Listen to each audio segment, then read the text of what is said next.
আসসালামু আলাইকুম। মায়ের দোয়া আশীষ থেকে আপনাদেরকে জানাই স্বাগতম।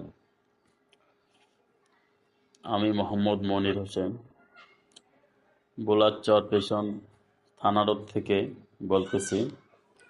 যারা এই ধরনের ব্যালকনি বানাইতে চান তাদের 3/4 1.2 মাল দিয়ে স্কোয়ার ফুট পড়বে 480 টাকা। যারা এই ধরনের ব্যালকনি বানাইতে চান আমি স্ক্রিনে নাম্বার দিয়ে দিতেছি, যোগাযোগ করতে পারেন। আল্লাহ হাফেজ।